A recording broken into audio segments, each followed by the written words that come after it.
Greetings from the first December edition of the CBB Central podcast.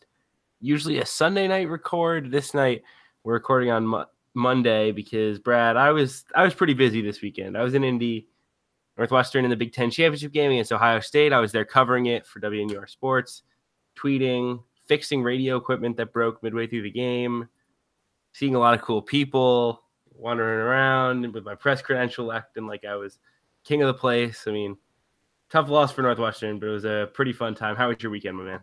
It was pretty good. Providence won. I was at that game. That was an ugly, ugly game, but a win's a win, even if it drags down your net. Well, yeah, I mean that's the thing is like the margin of victory thing. They keep saying it's not a big deal, but it's a big deal. It's an enormous deal. People don't understand that they said margin of victory is capped, but it's in there twice. One part, it's capped. The other, it's absolutely not capped because inherently net rating takes into account margin of victory. That's what it is. It's like a per possession net rating. Exactly. Yeah. It's like, I mean, I don't mind net rating being a part of it, but it needs to be weighted with efficiency or not efficiency, strength of schedule. And that is just not happening. Exactly. If I could interject really quick, I'm sorry, but this has been on my mind, and it seems like no one's getting this point where they got Jordan Sperber. He put out last week this graph where he kind of reverse engineered or whatever the net, and he said it's not, I mean, he didn't reverse engineer it, but he just compared the net rating to raw efficiency, so not weighted by strength of schedule, and it was like an exact match on his graph. And what this means is that, all right, the ratings are starting to look better now, right? Because the Power 6 teams, for the most part, play half or more than half of their schedule against bye games, which they're winning, right? So the best teams are rising to the top. But when it's not weighted and we get into conference play, it's going to drag back down because, simplistically speaking, if a team in the SWAC goes 16-2, let's say, wins every game, but just keep it simple. Wins every game by 5 points, loses their 2 games by 1 point. A team in the ACC goes 16-2, wins every game by 4 points, loses every game by, say, 1 point. Right? So same record. The SWAC team has a higher margin of victory. Its net will be higher. That's where we're going toward. If this is truly raw efficiency, the whole may not be though. Correct? Just given there's other factors involved? Yes, but the graph that Jordan tweeted out said that the net rating was almost directly correlated with the raw efficiency. So you would think that what they're releasing now would have all 5 factors in it, and net rating seems to be one of, if not the most prominent factor. So that's just kind of where we're headed if it's truly raw efficiency and not weighted by any strength schedule. Yeah, it'll be interesting to see how it develops over time. I would say, I guess my hope has been like everyone's schedule is weak because it's early in the year, and that factor will become more prominent as the season goes on.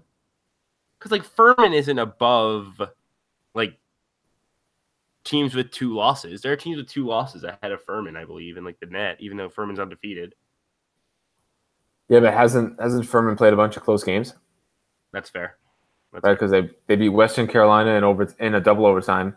Mm-hmm. Loyola on a buzzer beater, Villanova overtime. And then you have teams like Ohio State was number 1 in the first edition because they beat Fort Wayne by like 40. They had that road win at Creighton by, I think, turned out to be 7 or 8 points. Yeah, I mean, Ohio State has their net has dropped pretty big. I mean, the net right now looks good. It's just a matter of how it will look in due time, I think, is the biggest concern. If you're a college basketball fan, that's something we'll be monitoring and continuing to bring you those types of takes as the season goes on.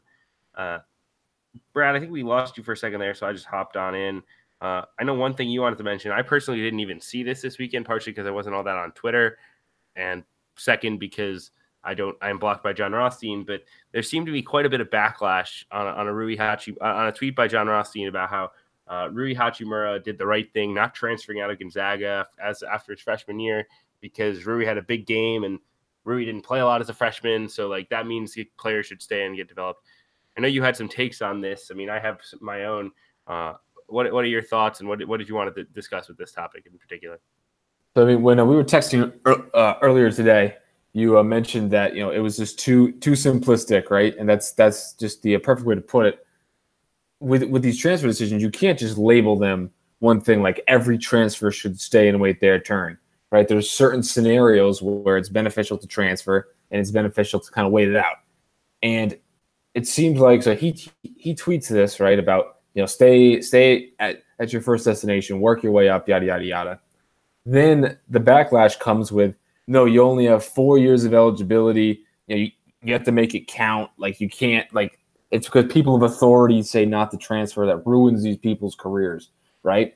And that's the exact same kind of problem with Rothstein's argument, right? It's just too simplistic, where if every player who didn't play either after 1 year or 2 years is, these same people of authority are instilling into them that you only have 4 years, you got to make a move, right? You got to transfer, get out of here, go somewhere where you can play. That's not necessarily beneficial either. And it's the same problem that they had with Rothstein's argument. It's the same argument that they're using, is that a person of authority is pushing one direction on them. Yeah, I mean, that's an excellent point. I mean, that's the thing. It's like every player needs to come into their situation differently. Like no one realistically thought that Rui Hachimura was going to come into Gonzaga, who I believe the year he was a freshman was the year they went to the national title game. Yes. Like they were loaded, and he came from Japan, was not like a super highly rated recruit. That like Rui Hachimura was going to come into Gonzaga and start or play like rotation minutes on that team. Like no one with any realistic basketball acumen would believe that to be the case. Like you should transfer if you're not getting playing time and there's like a reason that will continue to persist. Like Isaiah Brown was smart to transfer from Northwestern after his sophomore season because it was clear he wasn't going to play point guard and he wanted to play point guard. Like you're not playing, you transfer because you're not going to get played at point guard. Northwestern was not going to start Isaiah Brown at point guard. They were going to start either Jordan Lathan at the time or go point guard by committee with the wings and stuff and play Vic Law as the initiator. Perfect. Like Isaiah Brown should leave. But Rui Hachimura, who was always seen as like a developmental prospect, not playing for a reason, but was going to develop and be a key player in his junior and senior season. Like, there's no reason why he would have transferred. He would have wound up at a lower situation with worse coaching and probably not turned out as well as he has now. I think the biggest thing that I take away every time this type of discussion gets brought up is players and coaches need to be on the same page about their roles, whether it's during the recruiting process, whether it's during the season. Players need to know what they're expected to do. So much of recruiting, I understand to be, promises about minutes. Oh, this is when you'll play. This is how much you'll play. You could start for us. Like, we need a point guard, etc. Coaches need to be real with kids, and kids will be real with them. I think that's the biggest thing I always say with these types of situations is if a coach is upfront and says, look, you're Rui Hachimura, you're not going to play a lot as a freshman. We're Gonzaga, we're loaded. But I'm going to make sure that you are ready to go when you are an upperclassman and you will be a star and I will get you to pro basketball. Like, I think that's a lot better than being like, yeah, Rui, you're going to start next to Jonathan Williams, Zach Collins, like Josh Perkins, Silas Melson, that whole crew. Like, come on, please. Yeah, and I've found some examples of guys where even there are plenty of examples of guys who weren't playing at their first destination, transfer somewhere, maybe even a comparable program, or even like a higher level program, and have found success. Like just even this year, just off the top of my head, like Stephen Enoch from Louisville. Yeah, he was in the doghouse at UConn, goes to Louisville. He's averaging like 9 points a game. I think he's their primary option at center, playing a lot of minutes. Same with Damian Jefferson, right? Was a role player as a freshman at New Mexico, transfers up to Creighton, is making a really big impact. Now, maybe if Enoch and Jefferson waited, till they were juniors and seniors, they would be playing these prominent roles as well. But I mean, they wanted to transfer. They found a great spot, right? You can't really blame them. But I think a lot of like I've seen a lot of the common retort against John Rothstein's argument is Charles Matthews. They say Charles Matthews didn't play as a freshman at Kentucky, goes to Michigan, playing a lot. But you don't know if Matthews would have not seen the court at Kentucky as an upperclassman. Like, Kentucky desperately needs these experienced players who are still high-level recruits. Like, they had a lot of success with Derek Willis and Dominique Hawkins, who were 3-star recruits. I guarantee you, if Matthews would have stayed at Kentucky, he would have factored into their future. I mean, that's what this team really needs right now. Right, and I think the thing there, once again, is like, what was your role when you were recruited? Charles Matthews, as the number 50 player, I believe, in his class, right around there, was not as highly regarded as the other guys he came in with at Kentucky, and he had to understand that there was a pretty strong possibility he wasn't going to get a ton of minutes as a freshman. But he probably also committed on the idea that he was a 1 or a 2 and done. He was going to be a quick in, go be a star, and then leave, because that's how every Kentucky player is recruited by John Calipari, to my knowledge, other than like your Dominique Hawkins. Like, for the most part, they recruit guys to be 1 and done and go. And Charles Matthews recruited to 1 and done, didn't see his clear path to playing time because they had guys who they were going to bring in every year. And he said, I want to go somewhere where I know I'm going to start. And that's fine. That's a successful thing. But that's not a you lead. The thing is, there's no always right answer. And that's, I think, the biggest thing. Yeah, because I mean, I'm not anti-transfer. Like, I think that teams should use transfers even more than they do. So if I have that opinion, I can't also be saying that kids shouldn't transfer. That doesn't make any sense. And then just kind of another side note, I found a couple guys, kind of doing some pre-show research. I found 6 guys who, on paper, absolutely should have transferred, where there were younger players playing over them or a high-level recruit coming in, but they stuck it out and are now playing big minutes on their team. I think the biggest one is Kyle Young, who barely played at all as a freshman. Right, he commits to Butler to play for Chris Holtmann, follows Holtmann to Ohio State, barely gets off the bench as a freshman. Seems logical. Ohio State's recruiting this higher-level player than Butler is. You have Jadion Ledee coming in, who a lot of people were super high on. But, Young stays, and as a sophomore is a key piece. He's a starter, averaging like 7 or 8 points a game. Similar situation with Theo John from Marquette. He's been starting for them. He's played fairly well this season after, frankly, playing pretty poorly as a freshman. And they bring in Ed Morrow, right? They have a senior center in Matt Held. You think maybe Joey Hauser steals some minutes at the 5, but he stuck it out. It looks like it's working well for him. A couple other guys, Jack White for Duke, Galen Smith for Alabama. He looked to be like the 3rd or 4th center on their depth chart. He's starting for them. Sanjo Mamakilishvili for Seton Hall. You think you bring in Torian Thompson. You have Michael Enzi as a senior. Maybe he'll be buried on the bench. He's started. He's starting to really come into his own. Then Malik White for Providence. You bring in Ashton Langford. You figure White's the odd man out, but he's played over 20 minutes the past few games. He looks to be in for a pretty sizable role going forward. Yeah, I think those are all pretty good examples. I think the one thing that all those guys share is pretty good coaches. I mean, who can really develop players over 4 years. And Chris Holtmann could develop a Kyle Young, and you had some confidence that he could do that. You have confidence that Ed Cooley can make a Malik White better over his 4 years. And I think the list goes on. I mean, with those players you mentioned, and with Rui, Rui was always a developmental piece, and that's where they kind of come back to. Like Mark Few, I don't know if there's 5 coaches you would pick over Mark Few to develop talent over 4 years. I mean, he's just a terrific player developer, and I think for that reason, I mean, it is pretty rare, and it just depends on the situation. Kyle Young was gonna at least get reserve big minutes as once Micah Potter transferred. Yeah, definitely. But when Micah Potter transferred, that was like a week or two before the season, right? So he came into camp and and presumably outplayed Potter. Yeah, which is why Micah Potter transferred. Yeah. Yeah, I mean, transfer thing, I don't have a ton more on that. I think it's just like, yeah, if you're blocked for minutes and it doesn't look like you're going to play, transfer. If you don't like the coach, transfer. If, like, for whatever reason you need transfer, I don't have a problem with it. But there's no just, like, one-size-fits-all answer that every media type seems to fall into the trap of believing there is. Yep, and it was Rothstein versus everybody else. But moving on to our second topic, that's Oregon, a team that I think people still think is good. They play, obviously, on the West Coast, a lot of late-night games. I'm not sure people quite realize that they've dropped a pretty bad loss to Texas Southern, I believe last Monday, and then lost to Houston the other night, giving them, I think, 3 losses on the season. So, Kevin, what are your kind of thoughts on Oregon thus far?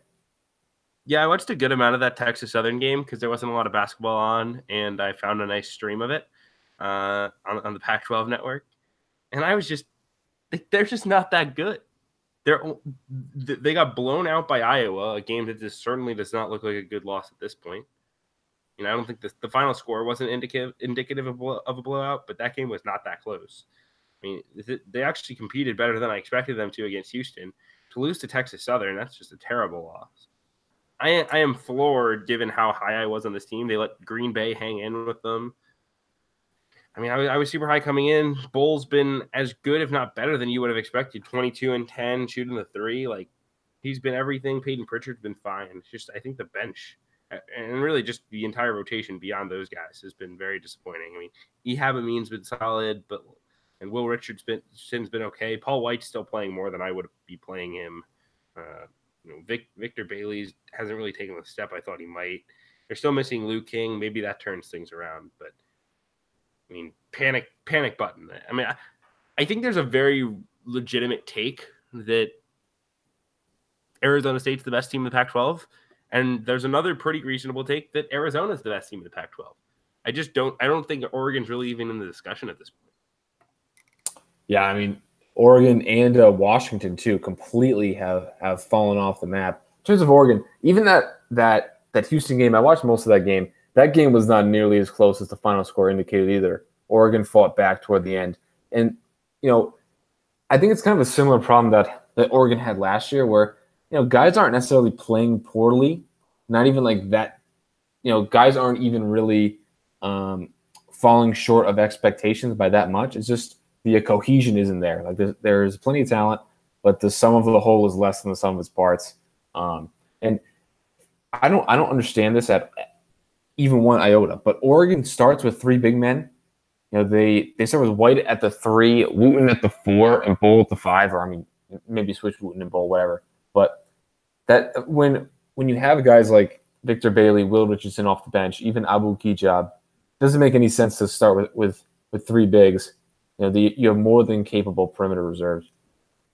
Yeah, I mean, personally, I would not be playing Paul White more than 10 minutes a night. I mean, he's averaging 9 points a game. He's not rebound. Like, why are you playing him at the 3 if he's not giving you a huge rebounding edge and he's not shooting the ball? Like, he's shooting 25% from 3. Yeah, he's a face-up power forward. He's not a physical player. And last year, when it looked like he was going to play a lot of 5 for them, that was super concerning. And now they're using him at the 3. It's like what is going on? Yeah, I mean, the minutes should be reallocated to Richardson at the 3 or even Bailey.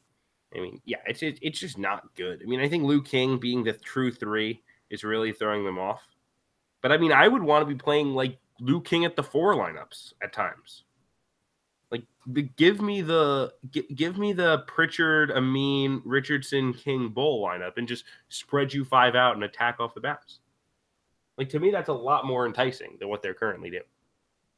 Yeah, and the Wooten Bull combo is not recreating the same magic as the Bell Boucher combo. And I mean, Bull is much better than Boucher. He's a legitimately great shooter, but Wooten is not as versatile defensively as Bell. He's a very good rim protector. He's just not as versatile. And then Bull still kind of terms of his kind of expressiveness or like his outward energy level, it still kind of fluctuates to the point where sometimes it looks like he's not playing hard. I know that was the knock on him coming in. It looks like that's coming to fruition. Yeah, I mean, I don't think he's playing super hard, but he's also pretty much dominating the game. Like, he's averaging 22, 10, and 3 blocks while shooting 55% from the field, 50% from the 3, and 76% from the line. Like, I don't care if you're not playing hard. If you can do that, like, I'll take it. But at the same time, like, yeah, and I also think there's a certain level of, like, when you're that big and that talented, sometimes it's tough to get up for a game against Texas Southern. But, like, yeah, he's got to be play with more consistent energy, especially for the next level. I mean, Bol is far from Oregon's problem right now, and I'm not even sure what their problem is. But I think starting with playing Richardson instead of White in that starting lineup is a great place to start. Yeah, I would say definitely just getting Luke King back is a big thing for them. Once they get him back, I think you feel a little better. I mean, general Pac-12 takeaways though. I mean, Arizona State undefeated now. That Utah State win continues to age nicely. Mississippi State's going to be a really nice win on a neutral court.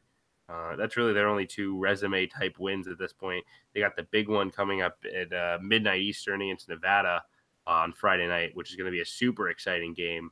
And then Arizona had a big win yesterday on the road at UConn. Always tough to play a one-off cross-country road trip game, but they did so and probably be a quadrant 1 or at least close. They also handled Georgia Southern. Their offense is really coming into its own. I think, to me, those are the 2 best teams in the Pac-12. Do you agree? And what have you seen from those 2 clubs? I think Arizona State is the best team right now.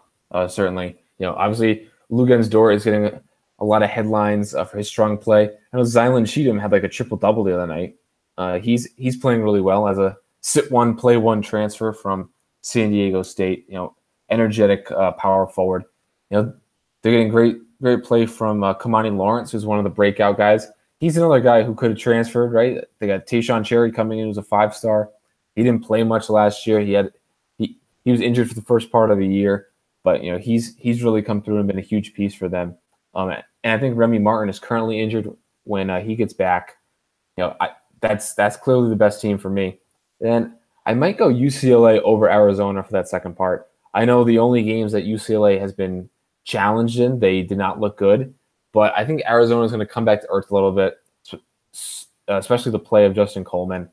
I think UConn is being overrated, kind of because the same reasons why Oregon and Iowa were being overrated. It seemed like that whole 2K Classic, the perceptions that came out of that tournament were all way off to where we are now, where Iowa and Oregon aren't nearly as good as we thought. I think UConn falls in the same category.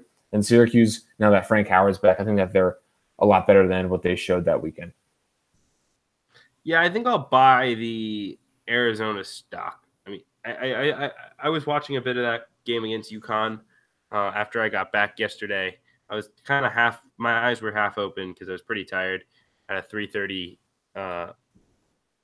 Didn't get to bed till 3:30 Saturday night after the game, but and Brandon Randolph has just looked continually very impressive. Chase Jeter's been solid. I mean, averaging 13, 7, about 25-ish minutes a game. And I think they're a little bit deeper than I thought they would be. I mean, Dylan Smith and Ryan Luther are giving them some stuff off the bench. Ira Lee's a nice rotation player. I mean, Justin Coleman was pretty quiet in that game, but just played a solid point guard. And Brandon Williams was a little off in that game as well, but was decent as well. I mean, they're playing.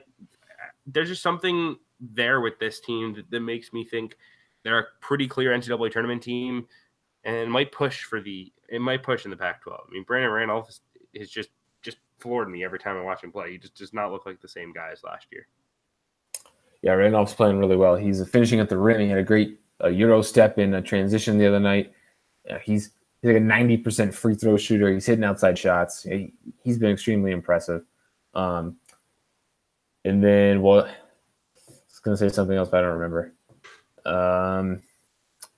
Well, I mean, I think if the season ended today, or like if I had to predict the end of the season today, I think I'd go Arizona 3 behind UCLA and Arizona State. it's interesting too with a team like Washington. You know, they get that win over Western Kentucky, and everyone's kind of thinks that they're validated, and they just get destroyed by Auburn. And it's kind of since then we haven't heard much from them. They played in that Vancouver tournament, lost at the buzzer to Minnesota, but I mean, other than that, it's been very quiet. Yeah, they've slogged their way through some bye games that have been closer than they should have been. UCSB took them to the wire yesterday. I think part of that's the zone. I mean, the zone isn't going to blow teams out, so because they're only going to score 75 max in a game. So if you can hit some shots, you hang in. But yeah, I think they're a bubbly team. That's kind of my feel.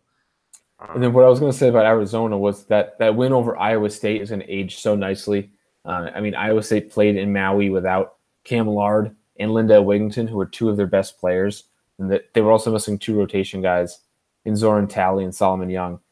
When they start to get healthy, I mean, this is going to be a super talented team with the kind of impact that Michael Jacobson has made in the absence of their bigs, and how Shayok has played exceptionally well, and Taylor Horton-Tucker as well.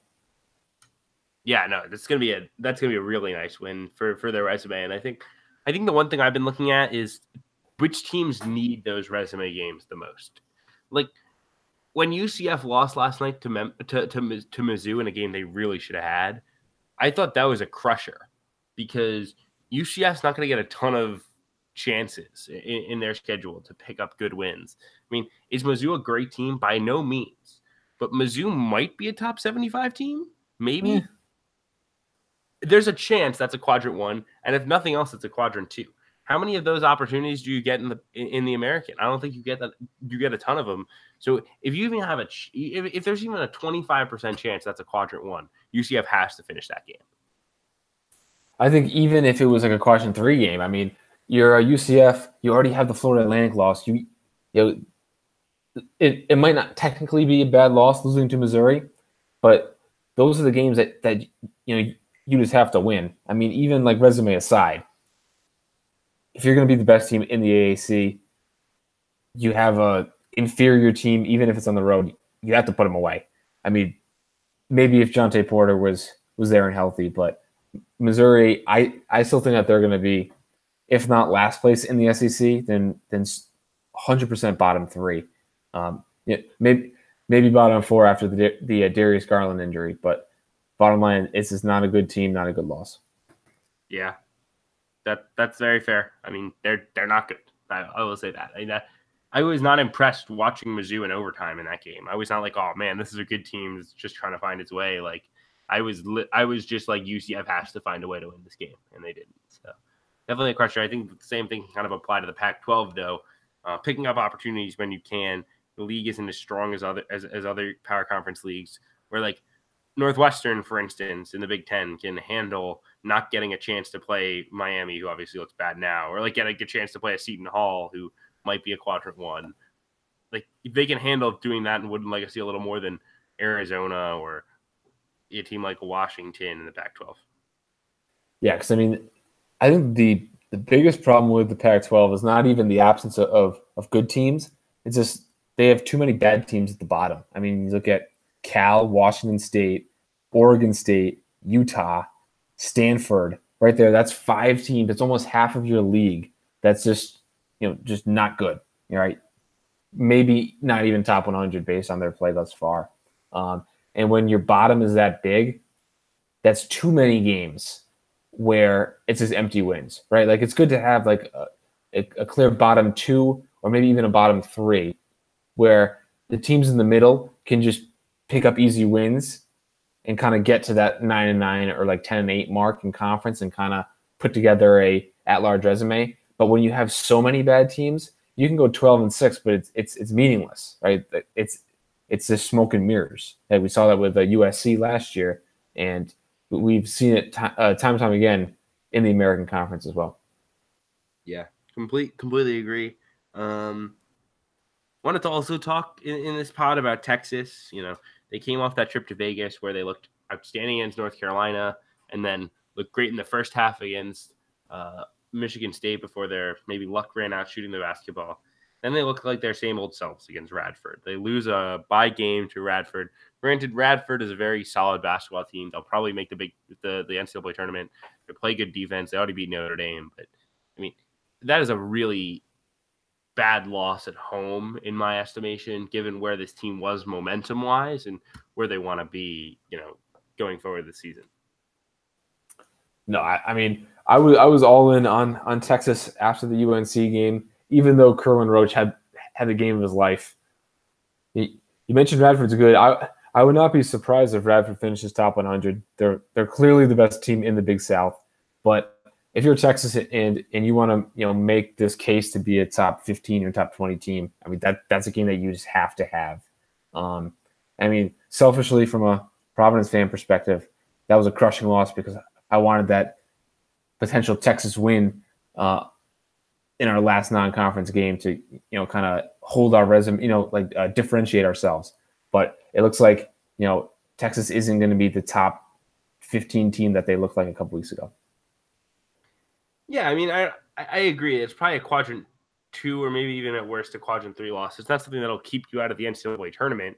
It's just you cannot afford to lose home games against mid-major teams when you're just like you cannot lose a mid-major home game when you're trying to be a top 15 team, when you're building momentum as a program. I mean, that was a huge step back from a confidence perspective, from a momentum standpoint, beyond just, we lost to Radford. Yeah, and Jackson Hayes played extremely well in their Las Vegas tournament. Looks like Jericho Sims is still getting the bulk of the minutes. Not sure if there was a foul trouble thing or whatnot, but Sims needs to play better. Roach did not shoot the ball well against Radford. Guy like Jace Febris, who's in the starting lineup, he's got to be more productive. Then you would think that Texas would also be getting better play from their kind of point guard, combo guard trio of Coleman, Michu Long, and Ramey. It seems like all three are kind of have started the year below expectation despite Texas's hot start. Yeah, it might be one of the. I mean, I was hoping they would really recover the turnover battle this year. Like they'd win the turnover battle a lot easier with all their ball handlers like Long, Matt Coleman, etc. And then possibly more like Osikowski at the 5 looks would allow them to be a much better ball handling team, and then still force some turnovers because they'd be athletic. It hasn't really changed too much. I mean, the point guard play has been pretty average, as you said, so a bit of a frustration thing. And I think the Texas team's fine. I wouldn't overreact too much from that loss in terms of like their NCAA tournament capability, but it just kind of shows the up and down nature of this team. That's really been their entire tenure under Shaka Smart. Yeah, but then I think moving on to Nevada, who is, despite not playing a super difficult schedule so far, they've been very present in terms of like the talk on Twitter and stuff about can they go undefeated or have an undefeated regular season? Can they be the last undefeated team? And they go out and they blow out USC and Loyola. Loyola's super overrated, and now Lucas Williamson is injured, and USC has also been overrated based on their preseason projections. But with the Martin twins, with all these transfers, especially guys like Trey Porter, Jordan Caroline's playing exceptionally well. Nevada is in great shape. And then Kevin, where do you think, or how do you see this Nevada Arizona State kind of blockbuster game coming up this weekend? I think Nevada wins it. I'm very sold on this team. I was on press row last Tuesday night, so 6 days ago, against Loyola. That was a really fun basketball game. I mean, Loyola never really got within arm's reach after letting that opening run by Nevada really take over this ball game. But I mean, the crowd was great, great atmosphere for hoops, and a lot of cool people in attendance. There was just a lot of buzz about that game. To see that comparative to the first Loyola game I went to about a year ago against Samford, where there was maybe 1,000 butts in seats. There was me and one other reporter at the game. It was a student newspaper for Loyola. I mean, like to go from that to having Sports Illustrated, The Athletic, USA Today, a packed student section, sold out crowd, national TV for Loyola basketball. I thought was really cool. Loyola they're overmatched. They're a top 75 team maybe, but they're not a top 25 team. Custer and Towns are really good. Krutwig's really good. They're not as deep as they are. They don't shoot the ball as well as they did. So they're flawed, but Nevada just looks so good. I wrote an article about Nevada specifically beyond just the game story that I wrote. And they can switch everything. They're doing what they figured out what we hoped they would figure out. If you remember our chats in the offseason, Brad, it was a lot of like, are they going to play two bigs all the time, and how are they going to manage that with a shooting perspective? How are they going to manage the rotation? Like, the rotation has pretty much figured itself out. Jordan Brown doesn't play a ton. Nisri Zuzua doesn't play a ton. Corey Henson plays depending on matchups, and they either go big with Porter, Thurman, Caroline, and the Martins, or Jazz Johnson plays for Porter, and they go small with Thurman at the 5 and Jordan Caroline at the 4. I think it works really well. They're super athletic. They can switch everything. They've got shooters. They've got creators. They're so physically imposing on the defensive end. They block shots. Porter locked down Cam Krutwig, which was super impressive. I mean, they're for real. And then the USC result obviously backs that up as well. I think they find a way against Arizona State. It wouldn't surprise me if they go in undefeated. They can beat you in so many ways. Last year it was, we have to beat you by shooting and outpacing you. This year they can beat you in the half court. They can beat you if you want to run. They can beat you if the game's a defensive war. They can beat you if it's can we outcut you and out execute you on the offensive end? Like, they have everything. They're super impressive, and I'm fully sold again on the Wolfpack after briefly starting to jump off the bandwagon after the Washington loss in the exhibition and the struggles against San Francisco State. Yeah, so I think it is really interesting because we did talk a lot in the offseason about will they play Brown and Porter together, and it looked like they would, and how that was a bad idea. And I think that they tried it for what? They used it in their exhibition against Washington. And I think they maybe even started that way against BYU to open the season. Yeah. But then quickly, Trayshawn Turman kind of won that power forward spot. And they just look so much better. I mean, just think about they lost to Washington at home in that charity scrimmage, right? And look where Washington is now versus where Nevada is now. And I think that lineup change has a huge impact, like a direct correlation, if you will, on their success. Yeah, I mean, Eric Musselman got Jordan Brown to commit kind of on the idea that he would be their starting power forward. He'd be a huge player for this team. And I commend him. He is not stuck to that, even if it meant, hurting the team. He has been like, we need to win games. Jordan Brown will be happy in the role he has, and everybody plays together. This team is a very together unit. Any of the reports that chemistry would be a problem, it is not. I mean, it does not matter that Nisri Zuzua is playing 9 minutes a game and Corey Henson and Jordan Brown are playing under 13 a night. They just compete. Like, when they come in, they bring maximum energy, and then basically Johnson, that core 6 of Johnson, Porter, the Martins, Caroline, and Thurman is your 6, and then they fill that out with basically 2 of 3 of Brown, Henson, Zuzua, depending on matchups. They'll even cut it to 7 at times. So I know that we didn't talk about this before the show in terms of a topic, but who do you think is going to be the last remaining unbeaten team? I think probably Nevada, right? I mean, Gonzaga has a tougher schedule with Tennessee still. They got pushed by Creighton. I think Kansas looks pretty vulnerable. They nearly lost to Stanford this weekend. That would have been a pretty bad loss for Stanford. And I think it's probably Nevada. I mean, just given the run that Gonzaga has of Washington, Tennessee, North Carolina coming up, I think they probably lose one of those in that mix. And of the undefeateds remaining, like Furman, I think probably it dies soon. Western Carolina nearly beat them. They're 2-6. Like, I think it's got to be the Pack. Yeah, I mean, what a joke that Furman's ranked in the top 25. That's just an absolutely complete farce. Just you mentioned Gonzaga has Tennessee coming up, which is going to be a super difficult game for them. Just want to look at Virginia's schedule. I mean, obviously they play in the ACC, so they're going to have tougher games. They have Florida State on January 5th at home. Then they have at Clemson on the 12th. But probably the first spot that I think that they'll probably lose is January 19th at Duke. That's certainly going to be a game to watch. Potentially, two top 5 teams there. And then I just wanted to check on Buffalo's schedule as well. I know that they have Marquette coming up. So they have at Syracuse and at Marquette. I mean, they just have too many road games. They're probably going to slip up at some point. And Syracuse and Marquette on the road are, obviously big tests for Buffalo.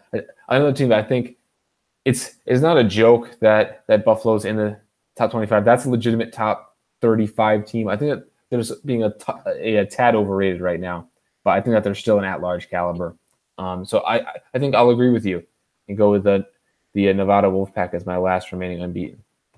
Yeah, I think with the poll, it's really just like we rank teams who haven't lost yet. Like eventually we just we don't know who to rank. Like I was doing my rankings last couple of weeks and I was very torn as to who I was putting in at the bottoms because I was just not sure who's really proven it and how to differentiate some of these teams. And it's very easy to just be like, Furman hasn't lost. Let's put them in there. I mean, it's easy to keep moving Buffalo up because they keep winning and everybody else around them keeps losing. But that doesn't really change who Buffalo is. Buffalo getting in because they beat West Virginia kind of brought them into the top 25 too early, which means they're going to keep rising. And at some point, they're probably going to wind up if they beat Marquette and Cuse, they'll probably be a top 10 team, which they still probably aren't. But at least it'll be warranted. And they'll be in the at-large conversation, which would be good. Yeah. The only reason why they are ranked is because when they beat West Virginia was 14th. But right. Even that game, that was like a kind of a fluke game where James Bolden went out with an injury with 5 or 6 minutes to go. And then CJ Massenberg had the game of his life, had 43 points, right? A lot of it down the stretch. So if they lose that game to West Virginia, that's certainly not a bad loss. They're certainly still in the at-large conversation, but they would not be ranked. I mean, Southern Illinois, which kind of, that was their second win to kind of cement them in there. They also haven't been as good as many thought in the preseason. But if, currently I do not have Buffalo ranked, but if they beat one of Syracuse and Marquette, I would certainly move them in without hesitation. But kind of going off of that, I had this conversation with Happening Hoops today where I said, Furman is a joke to be ranked. And he said, no, because at the time, the Villanova and Loyola wins were top 30. If you're using at the time wins, you how on earth is that relevant? It's horrible. No, it's horrible. I mean, I've had a couple of people I've talked to had this. I had a D1 coach I was talking to suggest that because when they were playing a team, they would be highly ranked. It should matter when it comes down the stretch, and that when they beat these highly rated mid-major teams, their rankings will drop as the season goes on just because of who they're playing. And I was like, that is just a terrible take because it doesn't matter. I don't care that the team is flukily ranked high right now. A mid-major team that is probably a fringe top 75 team, you shouldn't get credit for a top 50 or top 30 win just because they're ranked top 30 in November. Think about with that logic, half the Pac-12 would have had a win over the number 3 team in the country last year. Arizona State would have been given out wins, and you could say, oh, well, at one time they were number 3, right? And they stayed in the top 25 for weeks. I mean, probably 2 or 3 weeks past their expiration date when they're still giving out top 25 wins. Even if you don't say, okay, Arizona State was 3 at their peak, we beat the number 3 team at one point. Even if you just take when you beat them and they're ranked 18th, 23rd, but they're in all reality probably barely a top 60 team. Yeah, I mean, exactly. I mean, completely agree. Don't really have too much more just to say on that other than just Furman should not be ranked. Buffalo's overranked, but I don't mind it because they're actually good. Like, are we like Furman? Furman's just that one team this year that got super lucky with timing. They're a good basketball team. I will give them full credit. They have some dudes who can play. They've got a really good scoring guard in Jordan Cohen. They have a really good big in Matt Rafferty, or Jordan Lyon, excuse me, and then a really good big in Matt Rafferty. They've got a bench. They're really well coached by Coach Bob Ritchie, but like they're not a top 25 team. They caught Villanova at their worst, and they caught a Loyola Chicago team that's a fringe top 75 team that also probably played its worst game of the year that day. Like, sorry. And also think about this. The people that are using we beat, or when we beat Team X, they were ranked 20th or 10th, right? If they beat a team that was unranked at the time, and that team ended up in the top 10, do you think that they would be saying, well, when we beat them, they were unranked? No, they would be taking the higher ranking. It's just a way to, in their minds, they're adding credibility to their argument, but it's unbelievably transparent. And when you're talking about where teams were ranked at the time, it's clear that the team that you're pitching or the team that you're sticking up for has no real legs to stand on. Yeah, completely agree. Let's move on though. So you're on the record, Nevada as well. Yep. All right. I mean, if they beat Arizona State, that's the pick, because their only other test in the non-con is Utah. And that's not really even a test. I mean, I would consider like the South Dakota State game a bigger test for them. And then just conference play and the Mountain West is down. Utah State's good, but the rest of the league is down. So Fresno State could push them, but yeah, Nevada could be undefeated, legitimately. Let's move on. Louisville, are you buying the hype? I mean, they went over Michigan State at home in a game that Michigan State didn't play super great. They beat Seton Hall at home, or at Seton Hall, excuse me. And that'll be a solid win. It might be a quadrant one. So Louisville quietly building a very nice resume. They can get 8 to 10 ACC wins. Gonna have a very good chance to be in the NCAA tournament. Absolutely, and this is super surprising. I mean, I was on record in the preseason, chastising anyone who had Louisville as a top 25 team and saying that they would not make the NCAA tournament. There is still a long way to go, but the Michigan State win, I think, is the big one, because I think Michigan State is the 10th best team in the country. I think that they're certainly top 10 worthy. They blew out Iowa tonight, but even before that. So that's a legitimately huge win. That will be quadrant one. And then this Seton Hall is such a frustrating team to watch, where they make some really good plays. Michael Enzi's playing really well. Sandro is showing a lot of flashes. Miles Powell is excellent, but Torian Thompson is just he's unwatchable. Some of the plays he makes, oh my god! And then just seems like collectively they just make too many mistakes. They'll have these great these stretches of great play, and then they'll compound it with stupid mistakes. And they could easily. I mean, I didn't see the St. Louis game, but being as close as it was, and kind of what I saw from people who follow the program, I mean, they could easily be with one loss right now to Nebraska. But until they clean it up, I don't think that this Seton Hall team is a tournament team right now. Yeah, I would tend to agree, but I mean, still a really nice win for Louisville. And I mean, Louisville, they're Chris Mack is just a freaking wizard. I guess that would be my biggest takeaway. Like, that guy can really coach, and they don't really have the pieces yet that they want to be using. VJ King is still not playing great basketball, but I mean, Stephen Enoch is giving them good minutes up front, and they're getting a ton from Jordan Moore, as we kind of expected. Ryan McMahon and Darius Perry are making some plays in the backcourt, and Christian Cunningham's been solid. They're deeper than I think people gave them credit for. I mean, they're going legit, 9 deep? 1, 2, 3, 4, 5, 6, 7, 8. They're going 10 deep.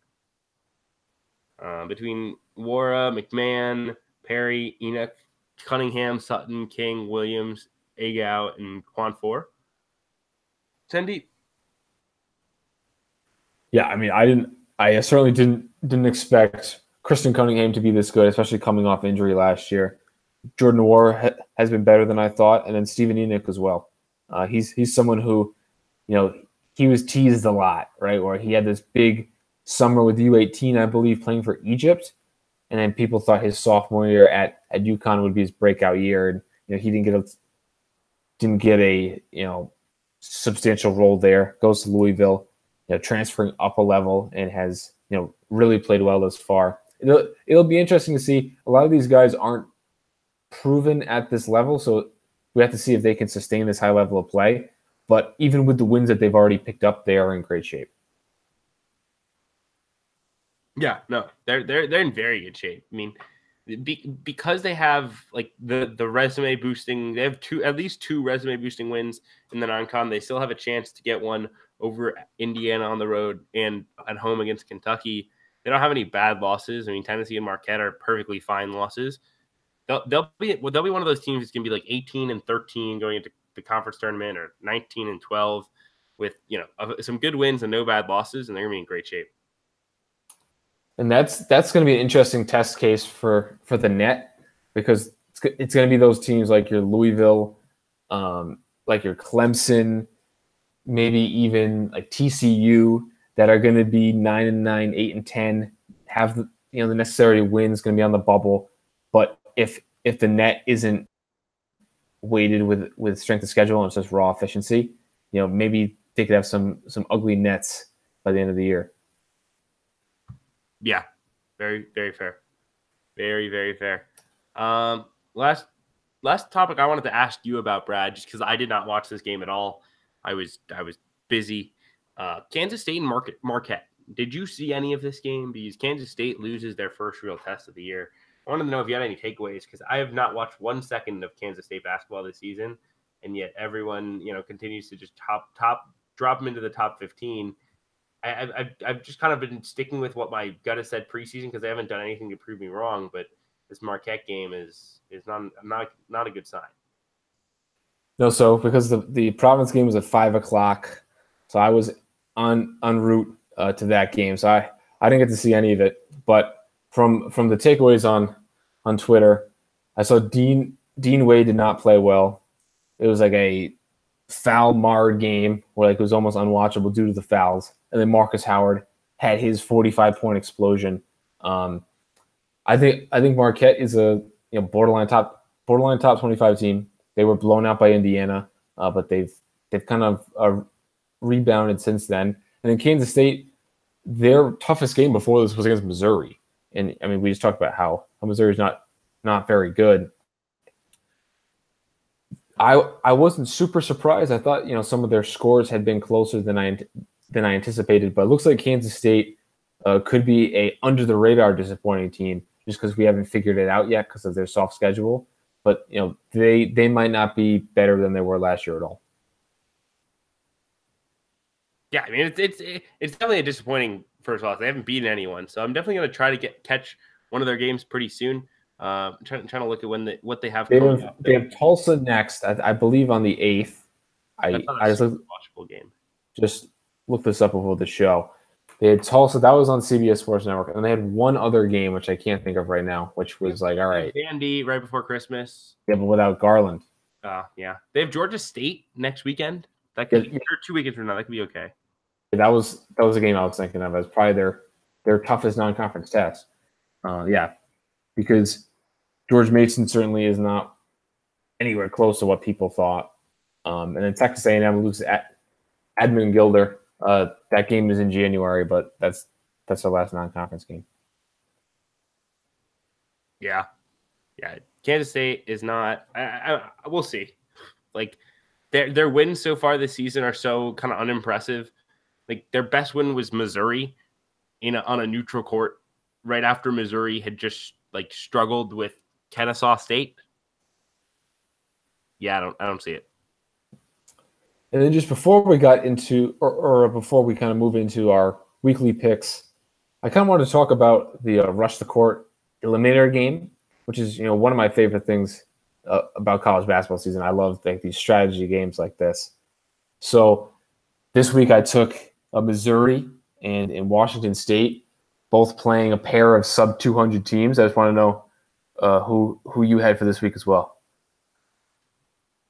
I brutally forgot to submit my picks. Oh no, so you're out. I know. I moved up. At least one spot. It's real tough. I mean, I remember I got the email on Friday, like right when we were, or Thursday or Friday. I forget when the email went out, but I was really busy when I got it, and I was like, I'll deal with it later. And then it just dropped in my inbox. I remember like on Saturday, right before we left for the game, I was like, God, got to do that, and then just didn't remember. So that's a brutal one. I had like looked at teams, but I didn't have time to like fully submit. So I had a couple teams I was thinking about. Don't really remember them off the top of my head. A little bit the luster had fallen off once Wake Forest lost for me. I had like taken a strike and I was like, damn. When Wake Forest lost to Houston Baptist, I was like, this game is not meant to be. Yeah, I had Boston College week 2 when they lost to IUPUI, who at the time was 286 in KenPom. That was my one strike so far. But for the rest of non-conference, I think I've found a very soft path where next week we have Pitt has one game against Maryland Eastern Shore, who's ranked 348. This is when I looked at this on Saturday. And then Cal has one game versus Cal Poly, which is 319. So I mean that's a layup right there. Knock on wood. Even these horrible Power 6 teams rarely lose to sub 300 teams. And then next week we have Oklahoma State has Central Arkansas, which is 285. And then Utah has Florida A&M, who's 344th, in Northern Arizona, who's 295th. And then lastly, that last week, the week of Christmas, Rutgers has Maine, who's 334, and Baylor has New Orleans, who's 306. So if I take a strike in any of the next 3 weeks, I am going to cry. Yeah, those would be tough strikes to swallow, without a doubt. Any objections to moving on to our pick'em segment? Oh, what you didn't want me here go? You didn't want to hear me go through my next 10 weeks of eliminator? I'm quite all right, but feel free to all right. First game, Kevin. Who do you have between Oklahoma and Notre Dame in the Jimmy V Classic? I think Oklahoma wins this ball game. They've been much better defensively. They're a little bit more experienced. I think in a game like this with the bright lights, the experience matters, and Oklahoma's a lot of veterans in that rotation. Notre Dame really going into the youth movement. I think they've taken it all. I mean, Oklahoma has like 6 or 7 seniors between James, Odoms, McNeese, Calix, Reynolds. I mean, that's a super experienced team. I'm gonna go with Notre Dame here, though. I think that win over DePaul, a lot of people were kind of buying via DePaul hype, and I think DePaul is still probably a top 100 team. But Notre Dame, I think, is really starting to get back on track. Between Temple Gibbs and John Mooney in the front court, losing Elijah Burns is a minor loss, but I think it could provide some more clarity in terms of that front court rotation. Excuse me, losing Elijah Burns is a major loss, as he's going to be a star at Siena. No Elijah Burns slander allowed. Let's move on. Providence and Boston College. Providence on the road. That's a really big game for Providence and for BC. BC's looked a lot better of late. BC doesn't really have much of a home court advantage. It wouldn't surprise me if PC has a pretty big turnout there. I don't know if you're making the trip, Brad, but I think I'll pick Providence on the road. I think they need that game pretty bad. But I mean, BC could build a sneaky, nice non-con resume minus the stupid IUP-UI loss with the home win over Minnesota, the home win over Providence, holding serve on all their other games. I mean, wouldn't be too bad. So Providence hasn't won at Boston College since 2003. And that includes some really bad losses over the past few years. Losses that are like season crushing, where when they happen, it's like we're not even going to make the tournament. The season's over. Pack it up. Let's get rid of X and Y and Z. But I think Providence finally gets a win for the first time since Jared Dudley. That 2003 might even predate Jared Dudley. That's absurd. Yeah. I mean, Providence need that game bad, right, Brad? They need every game for the rest of non-conference, including at Texas. At Texas, they need, you really think? I don't think that the Big East right now has enough juice to the point where Providence could pick up enough quality wins in conference. Without without kind of mapping a path with like a very minimal margin of error. I mean, they could lose to Texas and still make the tournament, but in terms of having any degree of kind of optimism going into Big East play, I think they absolutely need that game. Fair. Michigan coming to Welsh Ryan to play Northwestern. Hopefully the place will be rocking. Northwestern has won the last 2 years at home against Michigan. They had, of course, that off the heave pass from Taphorn to Pardon. That was the layup that clinched Northwestern into the NCAA tournament at Welsh Ryan 2 years ago. Then at All-State, Northwestern knocked off Michigan. And their best win of the year, probably their best game of the year, when Michigan was still kind of finding its way, but Michigan really came into its own in February. Can Northwestern do it again? We'll find out tomorrow night. I'm not very optimistic. I mean, Michigan's just so well coached on defense that I don't know how Northwestern's going to score in the half court. Vic Law is just going to have to light it up and get as many post touches for Pardon as they can to hang in it. I think I picked Michigan here, but I hope the Wildcats can at least keep it close. I think you have to go with Michigan. I mean, they've been playing extremely well thus far. Guys like John Teske and Iggy Brezdikas have really lifted Michigan's ceiling, and they look like a legitimate top 5 team right now. Florida and West Virginia, other game of the Jimmy V Classic at MSG. No real feel for this one, Brad. I think I'm going to probably lean West Virginia. Florida has a really important week coming up, though. They have a big home game as well later in the week. I think West Virginia finds a way, though. Interesting note on Florida. Their leading scorer right now is DeAndre Ballard. It's not even, Kayvon Allen or Jalen Hudson or even a guy like Keith Stone. So they really need their veterans to turn it around. I think I'm going to go with West Virginia. I know that we've picked a lot of the same teams so far, but with how Florida's played so far, I mean, both these teams have disappointed, but I am more worried about Florida with the kind of lack of production from their projected stars. Yeah, no, it's not good. It's very, very concerning. And like Allen slumps last year happens, and then now this year Jalen Hudson struggling. That's a big concern. Yeah, I mean, a lot of people had penciled in Allen for bounce back season, myself included. I had Florida 19th in the preseason, and it seems like their kind of complementary pieces are playing well. Even a guy like Andrew Nembhard, the starting point guard as a freshman, he's playing well. It's just their big three of sorts, and specifically a guy like Jalen Hudson, who's averaging like 6 points a game. I think. I mean, that's just a complete shock from a guy who could have at least gotten a 2-way contract had he gone to the NBA after last season. Yeah, I think he would have been drafted. Yeah, he would have certainly been in the mix in that second round. Yeah. Next game, Nebraska at Minnesota.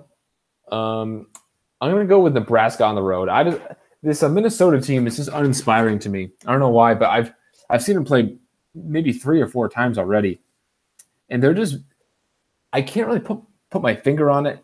It might be point guard play, using Amir Coffey there a lot, who's more of a wing, and kind of the inconsistency of Isaiah Washington. McBrayer hasn't been that good this year. Brock Stull has not been as good as I anticipated. Even Amir Coffey hasn't been that great. So I think Minnesota, while they're currently in a pretty solid spot, given they only have, I think that they have 2 losses now after yesterday, getting pounded by Ohio State. Nothing too bad in terms of losses, but I think I'm going Nebraska here. Yeah, I think I will too. I mean, they do not look very good. Minnesota doesn't. I watched the end of that Oklahoma State game. Wasn't super impressed. That's a game that you're going to win at home. And Nebraska has to win this game on the road. They got to find a way to get another road win, just like they did last year. Didn't they beat Oklahoma State? They did, but they didn't look impressive. No. Yeah, I just misheard you there. But yeah, I mean, because losing at Boston College and then at Ohio State, right? That's not bad by any means, but it's just kind of the way that they've looked doesn't inspire a lot of confidence, especially in a super deep Big 12, where you can say all you want about I'll be the first one to say it about how conference record is meaningless and shouldn't be considered for NCAA tournament. But if you're going to go like 6-12 in your conference, no matter how strong it is, that's not a ringing endorsement. Yeah, no, I completely agree. Moving on to Washington and Gonzaga. Gonzaga's going to win this game. I don't have much more than that. At home, Washington doesn't have enough firepower. Agree. Next game, Maryland and Purdue. Maybe I was wrong about Maryland. I mean, they haven't beaten anyone really of note, but they seem to be certainly tournament caliber at this point. I'm not sure about the top 25 love just yet, but it looks like they've played pretty well so far. So maybe I was wrong on this, but I'm still going with Purdue here, especially at home. I think that they're the superior team, and at home gives them the edge. Yeah, Purdue plays really well at home. Mackey's a really tough place to play. I think they win this game pretty. I'll say somewhat comfortably. Maryland has played better. I was going to ask you about that. I mean, what has your thoughts at all changed on Maryland? I haven't watched a ton of them. I was pretty impressed with how they competed against Virginia. I watched about half of that game before the Georgia Tech Northwestern game that I was on the call for on Wednesday night. But yeah, they're okay. Yeah, I didn't see any of Maryland, Virginia, right? Because there was Michigan, UNC, and Florida State, Purdue was the same time, right? Yeah. Yeah, so I watched most of UNC, and then when that was a blowout, I switched to Florida State. So I've yet to see Maryland this year, but maybe I'll catch some of that Purdue game. Not sure what network that's on, but this is the first year that I have Big Ten Network, so I'll be covered. I'll be covered either way. You got Reddit anyway. Come on now, Brad. Yeah. All right, next game, Iowa State at Iowa. The big interstate rivalry. I'll go Iowa State here. I think that they're the superior team, even when they're banged up. I think Iowa. I mean, this is certainly going to be a close game. But I think Iowa, we mentioned this earlier, has certainly been overrated to this point, and the Cyclones, I think, have even played better than their resume indicates. I'll go with Iowa State here. Yeah, Iowa State as well. Iowa's not playing great basketball. Iowa State's getting healthy. Do you think the jig is just up with Iowa? Like, I was actually pretty impressed with how they looked against Wisconsin until the very end. I thought they played very good basketball. I mean, they're still doing a good job slowing the game down, doing what they can. I think the top 15 love was just a little too much. We'll see what happens. Yeah, that was last Friday, right? Yeah, I watched most of that game. Yeah, they were certainly impressive. Luka Garza has seemed to really take the next step, and they have. I mean, they only have I think 9 guys right now between injuries and red shirts, but I really like all 9 of these guys. Down to guys like Mashi Daly and Ryan Kriener. I think if they all add something to this team, I think that Iowa will get back to the NCAA tournament. I mean, they're nowhere close to the 14th best team in the country. Yeah, no, that was just so like they haven't really lost yet, so guess we gotta throw it in there.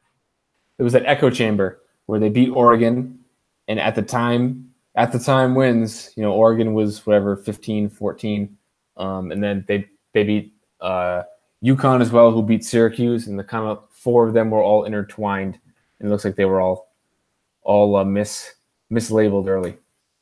Yeah, absolutely. Nevada, Arizona State at the Staples Center. That's a huge neutral site game. We touched on this a little bit earlier. I'm in on Nevada in this game. I think Arizona State. I think Lou Dort is a tough matchup for Nevada. I don't know how well the Martins will deal with him physically, but if anyone's going to, it's a team that like Nevada. I mean, Nevada starts 5 fifth-year seniors, all of whom will be 23 by the time the NCAA tournament starts. All of whom have played at least in a conference championship game. They're just so ready to play in a game like this. Like nothing will speed up the Martin twins. Like we watched RJ Barrett against Gonzaga. This was my example in the story I wrote. RJ Barrett against Gonzaga, late stretch of that game. Game kind of sped up on him. He kept the ball when he shouldn't have. Was not passing. He kind of got tunnel vision. That's just not going to happen with 23-year-old dudes who could be pros like the Martin twins. I think that matters in a game this close. Nevada wins this one. I also have Nevada winning this one. And then, I mean, how can you not look at Nevada and not want to rebuild your program with transfers. I mean, if Nevada can get guys like the Martin twins, and I mean that's kind of what got the ball rolling there, the Martin twins and Jordan Caroline. Why can't like a Oklahoma State or a Penn State or even like a DePaul kind of build that same way and just load up on transfers and get old? I mean, St. John's is doing a great job at this in terms of building the roster. I mean, including next year, probably like 8 of their top 9 guys are going to be transfers. I think that's a perfect way to build a program when you're at a recruiting disadvantage against certain bigger name programs. Yeah, it's gonna. I mean, in fairness, Musselman's just a different breed of recruiter. I will note that. I mean, that guy can just go into rooms and get kids. But. And then St. John's has Matt Abdelmassi, who helped build that Iowa State kind of transfer culture as well. Absolutely, and they just got Ian Steer. Yep. From NC State. That'll be a nice one for them. So, I mean, I think it does help to have a coach that talented. But yeah, I don't see why teams aren't building. I think the one thing is coaches get concerned they'll become just transfer coaches. Like Muss doesn't care about that, but Muss does want to get high level recruits. Like the fact that Jordan Brown isn't playing, I think hurts him. I mean, like how does Muss go into the room with like the 5 stars in 2020 that he's working on right now and be like, yeah, we're going to bring you in. You're going to start. Like, that's what he told Jordan Brown. That's not happening. Now, obviously, very different situation. Martin twins, Jordan Caroline all came back, but like, which was not expected. But like, you brought in Trey Porter. I think that's the bottom line. Yeah, but all these 5-star kids, they think that they are,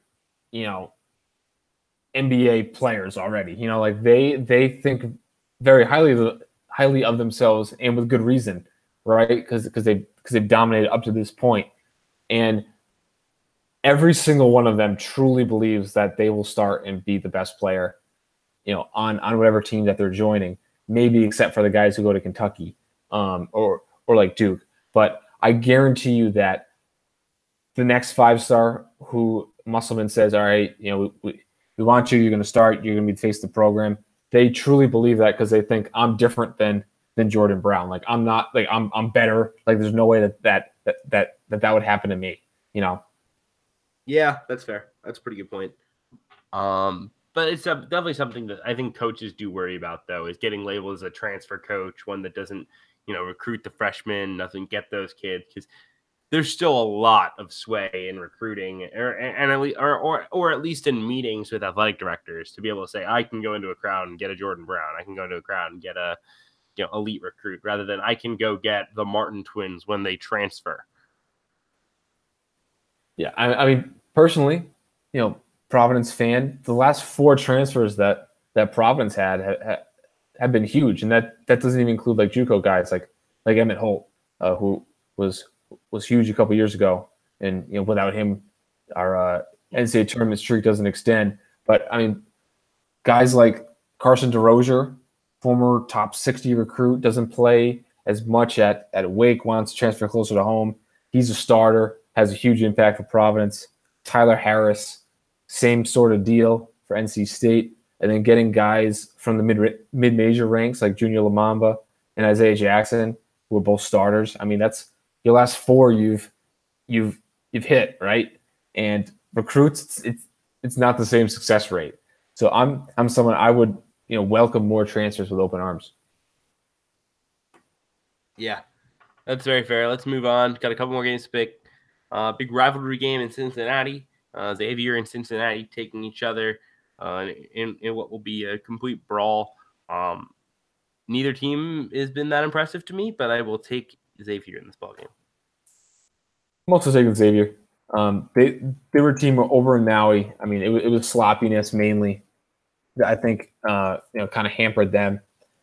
Cincinnati is not great. They're a bubble team as well, and I think Xavier certainly has more offensive firepower on their roster. I think that they can, start to right the ship in a game that they absolutely need. This is a must-win for Xavier, kind of where their schedule is going in the non-conference and what they've done at this point. This is a must win to get that one quality non-conference win. Yeah, completely agree. Next game, Louisville at Indiana. Kind of the battle of Romeo Langford, a former commit and current team.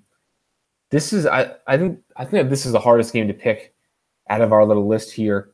I'm gonna go with Indiana. I know that you tweeted from the Northwestern game that Juwan Morgan suffered an injury. He did. Yep. I do not know what the severity of it was. They were rubbing his.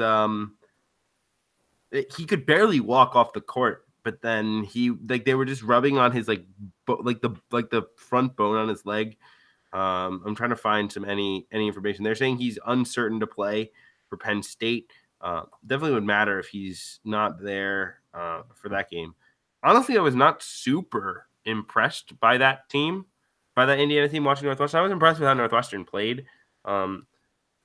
Morgan's really good. Langford was shut down by Vic Law. Don't let the 20 points from Romeo Langford fool you. He scored every time Anthony Gaines was guarding him. He scored in transition, but in the half court when Vic Law guarded him, he did nothing. He was absolutely swallowed up by the defense. So Juwan Morgan, and they looked fine. They just didn't look like a top 25 team. But at home, at Assembly Hall, I think they find a way over Indiana, or over Louisville, excuse me. Yeah. I didn't realize before watching the preseason Draft Express videos that Romeo Langford wasn't a shooter. I had always just thought he was, because of all the hype around him and how Indiana community just loved him so much. I had assumed that he was also a shot maker or like a 3-point shooter as well as being this great athlete. But it seems like he's more of a slasher. I mean, his jump shot is really funky. Yeah, it wasn't a super impressive jumper. His definite strength right now is how under control he plays. Like he is so polished in every facet of his game. He could shoot it a little bit, but to me, it was definitely the slashing ability and the 3-level scoring polish that was most impressive. Last game, Wisconsin at Marquette. I'm gonna go with the home team here in Marquette. They've started to really turn it around, and Wisconsin. I think Wisconsin is rightfully ranked in like that top 15 range. They're a veteran team. They have an extremely well built roster around Ethan Happ, I think, as well. But I think Marquette playing as well as they are and at home, and they have the bodies to throw at Ethan Happ too. I'll go with the Golden Eagles here. I'll take Wisconsin. Just super impressed with how they play defense. They have the guards who will make enough plays to win them games. To me, Wisconsin, I watched most of that game against Rutgers, actually. I was watching while we were recording. Rutgers hung in, just didn't have enough shot makers, and Wisconsin survived a not great performance on their part to win. I think they find a way over Marquette. So that concludes. Did you find a bye game at all that you found interesting? I did not look. Did you have any in mind? Because if not, we can just skip it this week. Yeah, so I found 2. One, I'm not sure if it's a bye game, and that is San Francisco at Cal. That is some serious low-hanging fruit if that's a bye game. San Francisco should be favored. By a lot. By probably at least, 5 or 6 points at least. Yeah. And then the second one, which I was going to use as my pick, would be Georgia State over Alabama. Yeah, I like that one a lot. I was just going through the games now and thought Georgia State over Alabama was a pretty solid choice. Northeastern and Syracuse is somewhat intriguing there for a bye game loss. And yeah, I'll go with Northeastern over Syracuse. Why not? That does it, right? Yeah, it does. Once again, y'all, thanks for tuning in. We always appreciate it. Give us a comment on the Apple Podcast app if you enjoy the work that we do. Give us a 5-star rating as well. That would be much appreciated. Helps others find the show. Thanks for following my tweets. I was a little quiet this weekend. As you could expect, I was tweeting over at the WNU Sports handle on Twitter. Just working for the final time on football this season, which was a lot of fun, but took me away from the hoops. You'll have my undivided attention the rest of the way, though. So stay tuned for that. Tons of good content coming on the site. Hopefully we'll have something up this week. I have a little bit of free time, but I do have a lot of work to do as the quarter winds down of school. So appreciate you all listening and hope you all have a great night.